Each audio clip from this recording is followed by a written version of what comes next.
Greetings viewers, EricTheCarGuy here. You might remember in a previous episode where I worked on the clutch hydraulics on my brother's Element, and at the end of it I didn't quite resolve the problem, which is, well, it never really seems to come out of gear, or the clutch doesn't seem to work properly and allow you to shift gears. Today I'm going to be removing the transmission and inspecting that clutch and looking for that problem I think was there, which was one of the springs had fallen out of the clutch assembly. I want to get this done today, so I'm not going to cover a whole lot of detail on this transmission removal, but if you want more detail on this, see the engine replacement video that I did, which I'll link down in the description. Anyway, I need to get started, so here we go. I'm going to start by removing the battery. I'll leave the battery tray in, and then I'm going to remove the air cleaner assembly. To make life a little easier, I'm not using this hood prop since I'll be working mostly in this area, and that's where the hood prop goes, so I've got my own setup over here.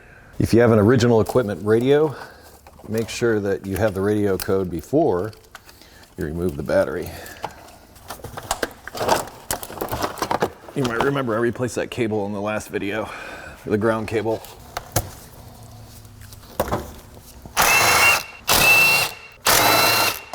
Now this never had a clamp on the throttle body, so that was easy. There's an electrical connection for the air temperature sensor, don't forget about it. That opens things up quite a bit. Plan of attack now is to remove the shifter cables. And to do that, there are some cotter pins here, and they just slide off of here. Rather than trying to remove the cables individually, I feel it's a better idea to just remove the whole bracket. There's 3 or 4 fasteners holding that bracket down. My strategy, once it's up in the air, after I remove the subframe, is just to remove this through bolt and drop the transmission down that way. A little WD-40 on these cotter pins should help them come apart a little easier. There are little washers on the ends of those shift cables. Plastic one goes against the part that moves, but don't lose these. That was a reverse light switch that I just disconnected. That made things a little easier. This wiring harness is kind of in your way. There are a couple of clips that hold it onto a bracket that actually is held on by one 10mm fastener right here. Just removing that 10mm makes, well, at least it made my life that much easier. And it looks like either I can undo over on this bracket or remove this 10mm and I can get it even more out of the way.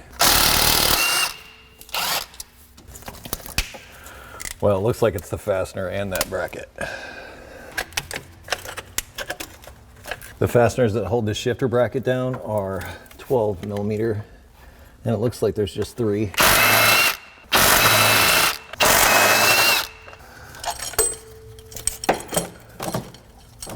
Now I'm going to do what I can to remove the slave cylinder, starting with that 10mm on that bracket back there that holds that hard line.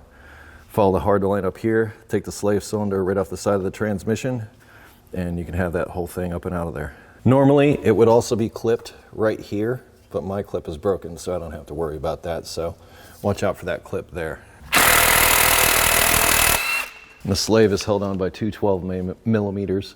See the previous video for specifics on that. With all those fasteners out, you can just take the whole slave cylinder, lines, and everything, and lay them up out of the way. There's 2 17mm in the top of the transmission that I'm now going to knock loose with the breaker bar and possibly even remove. There's still plenty of other fasteners holding it together, but this will take care of this so that it's easy to drop it out. Undoing that harness is super helpful. I highly recommend it. And it's just one 10mm bolt and a couple of clips. Actually, it's 2 10mm bolts and a couple of clips.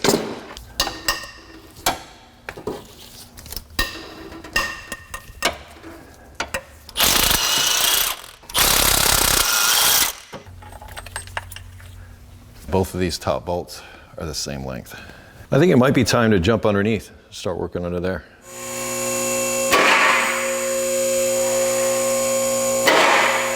I've already removed the lower splash shield from the front here. Next, I'm going to remove the wheels, but before I go after axles and stuff, I'm actually going to go after the subframe and get that out of the way. That actually opens up a lot of room, much like removing that air box. So that's what's going to happen next. Now, normally what I would also do is drain the transmission fluid, but I literally just changed this a few weeks ago with some very expensive Honda fluid. So I'm going to try to keep that intact, plug off the axle openings, and hopefully none of it will leak out, or not a whole lot of it will leak out.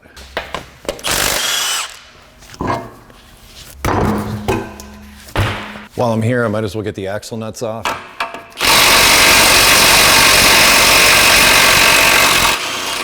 They're 36 millimeter.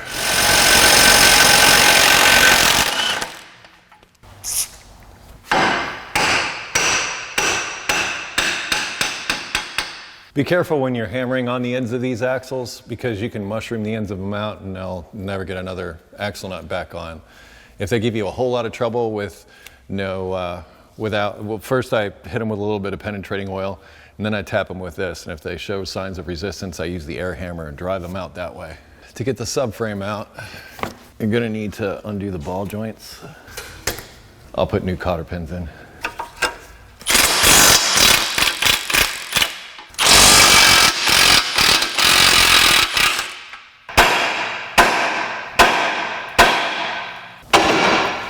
Oh man, I broke my pry bar again. I glued it back together, but it suffered. I fixed it once, I'll fix it again. Maybe this time by seeing if I can get it warrantied. Good thing that's not my only option.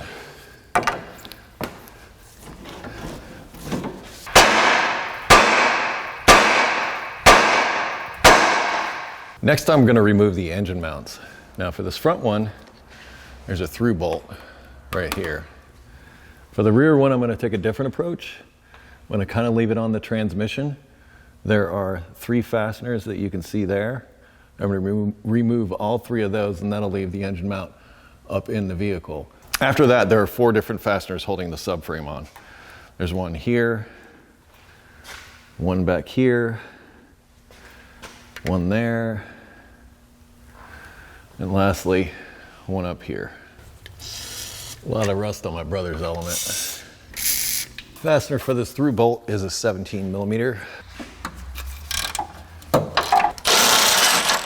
On the other side of this, there's a nut that sort of hooks into the bracket that you're gonna need to collect. These are 14.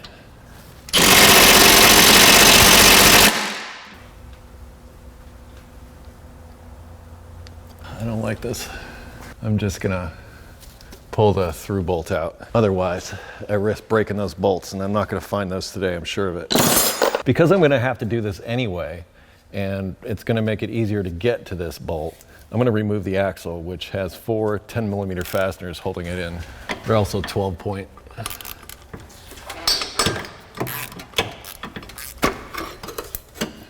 Gives me all kinds of room for that.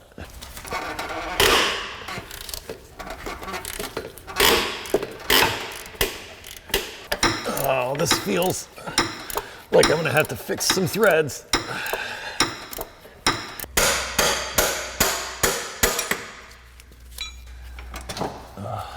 I'll be fixing some threads there. Now let's see if I can get the subframe out of here. Do that by supporting the back. There. And these are, I can't remember if they're 17 or 19. I think they're 17. And they are.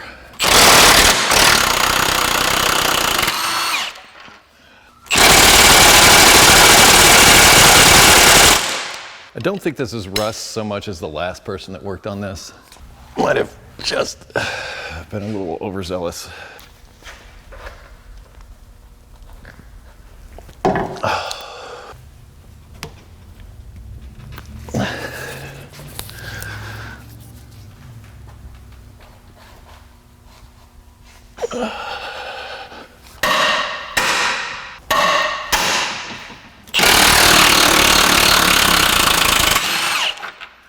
Thank you for coming out.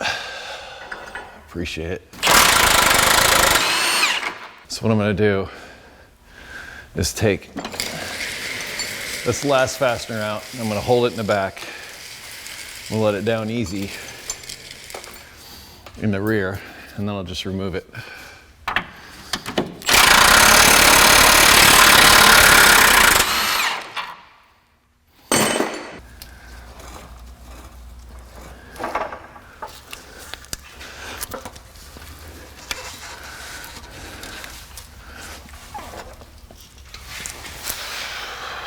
all kinds of room without the subframe in the way. So the next plan of attack is I'm going to start at the front and work my way over. I'm going to remove this engine mount. There's 3 fasteners holding it. Then there's this brace that goes between the engine and transmission.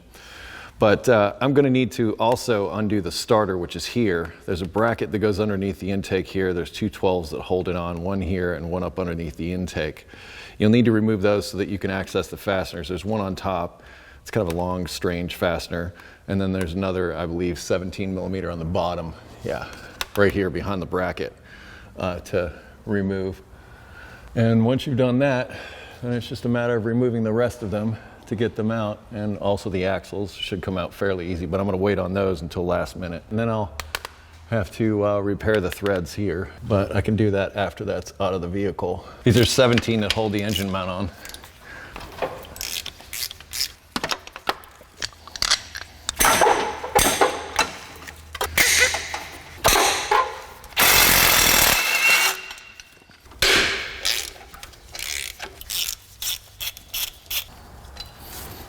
All right, I've undone the bracket here.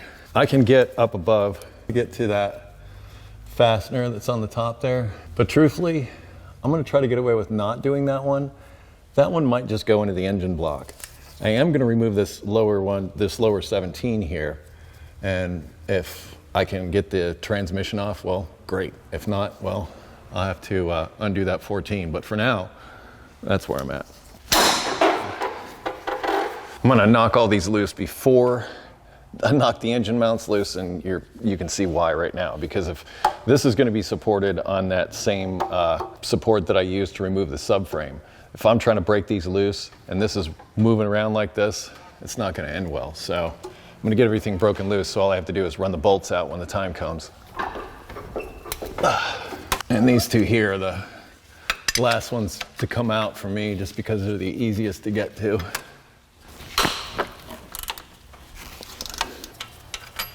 Just gonna leave that starter bolt just sort of dangling there. That way I know where it goes. It's not going anywhere. Undoing some electrical connections, including the ground here that I just installed. And I'll take the bolt for the ground and just thread it in where it came out of. I think it might be time to move to the back. Technically, I could leave this axle and everything in here, but experience has taught me to take it out, just because it's so much more difficult to try and fight past this, especially on old and rusty stuff. So I'm getting this out altogether.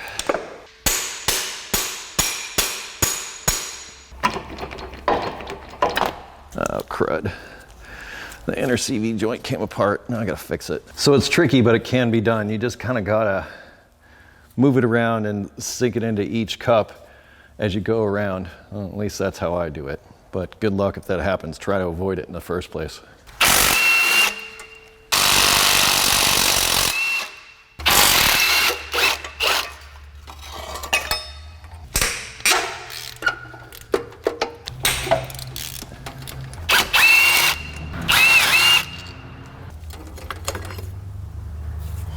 So I took one of my plugs and installed it into the open where the axle goes through. Now, I've already loosened this one. I'm going to remove this fastener up here so I don't have to deal with that. And we're actually getting quite close to taking this transmission out.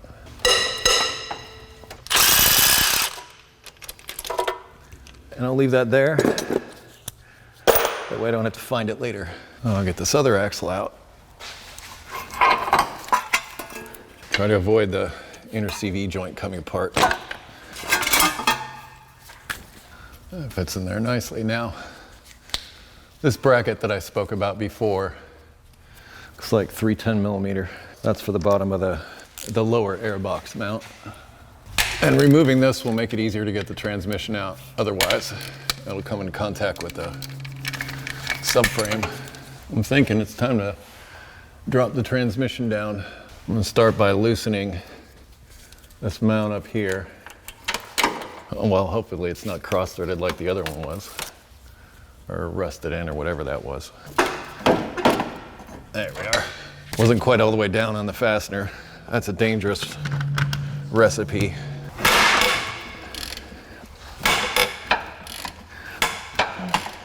Thankfully that's in better shape. Okay, let's support the engine. So it appears that in order to get the bolt out, I have to remove the battery tray. And to do that, I gotta disconnect all this stuff. I just ran the bolt in a little bit. I gotta remove 2 fasteners under here, and then there's more up top, and I can get that out of the way. Good news is it'll make for easier access to stuff. Bad news is this sucks. This one only needs to come loose. Should be 12, it feels like a 13. And it is 13. Not supposed to be though. Guess I should be grateful it's coming out. Zip tie for my ground cable. So now you know why I didn't want to remove it.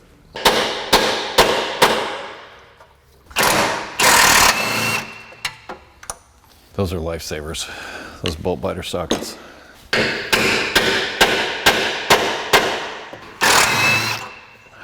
Thank you. Let's see if it'll come out now. Oh no, there's another fastener. They really didn't want that battery tray to go anywhere. It's very important. Finally. So, remove the battery tray. Now I'll be able to remove this bolt. Where were we? Ah yes, removing that fastener.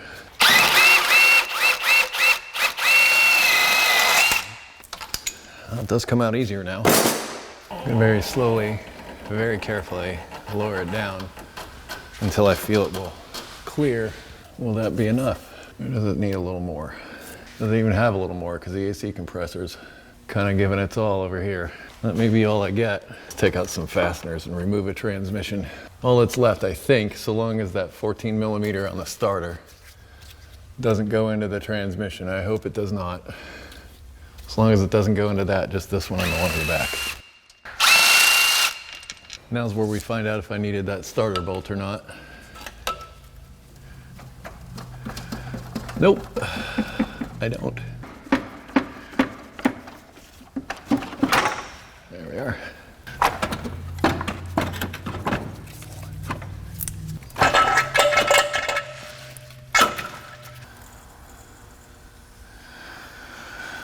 All right. That was awkward, to say the least. So far, what I suspected I'm not seeing, but I don't know. Let's get that clutch out of there and have a look.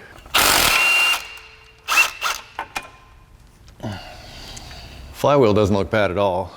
In fact, I could see marks where it looks like they cleaned it up before installing the clutch. Although I do see that bushing is broken. Or maybe it's not, maybe it's just the style that it is. Here's the clutch that I just removed from the Element. It looks like it's a Luck clutch. And it looks very different than the one that I took out of my Element, which had a new clutch in it when I purchased it. So this clutch was new, but you can clearly see differences in the two. And I wonder if those differences are significant enough not to allow this one to release properly, is what I'm wondering. So these springs are all intact. Like I said, sometimes what'll happen is these springs can fall out and get wedged between these fingers and the clutch disc and cause it not to release properly. I'm not seeing that. But what I am seeing is 2 very different types of clutches.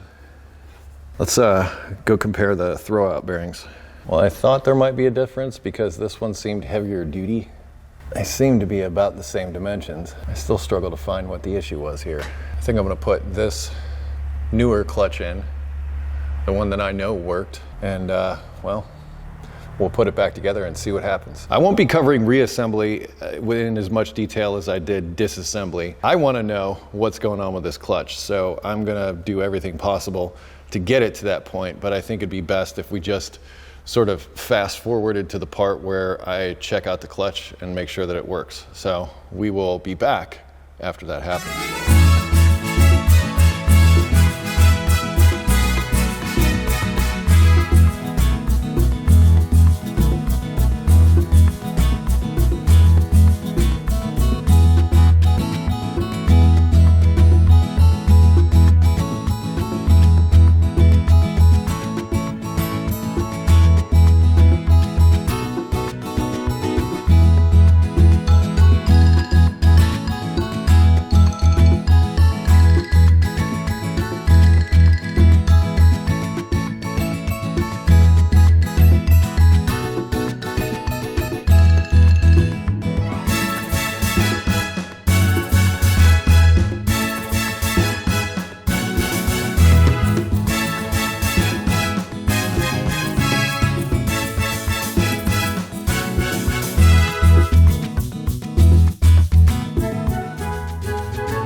All right, we're back.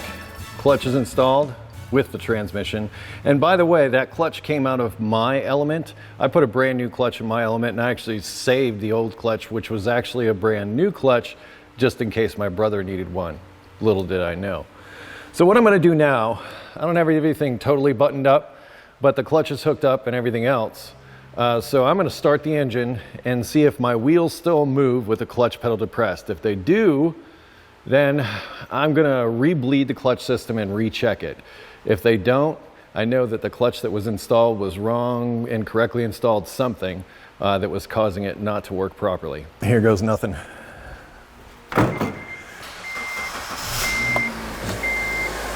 My foot's on the clutch, nothing's moving. And I can easily move it through the gears now. That was the wrong clutch from the get.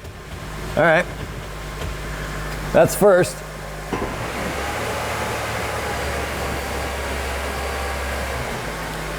Clutch out, clutch in, clutch out, clutch in. Problem solved. That was the wrong clutch. So before, what would happen after I installed the clutch hydraulics is, even with the clutch depressed, the wheels would want to move and I could not shift it into gear. Now I can. Either way, it's fixed now. This is going in the garbage. Just a couple of things to button up, and this is out of here. Like I said, I have no idea what was going on with that other clutch, but it wasn't working. This one is. I call that a win. Anyway, I hope this information was useful to you. As I said, if you want more detail, I'll put links in the description to the engine replacement video. There's a lot more detail on that if you need it. Otherwise, I hope you enjoyed the video. If you have automotive questions not covered in this video, I ask that you head to EricTheCarGuy.com. That will be linked in the description along with a bunch of stuff, including parts, tools, all that kind of thing. So check there if you're looking for additional information. Thank you so much for watching today. Be safe, have fun, stay dirty. I'll see you next time.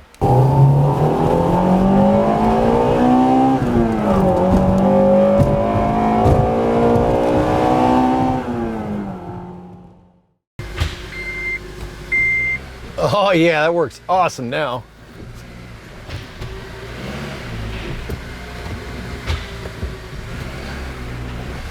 That's a win.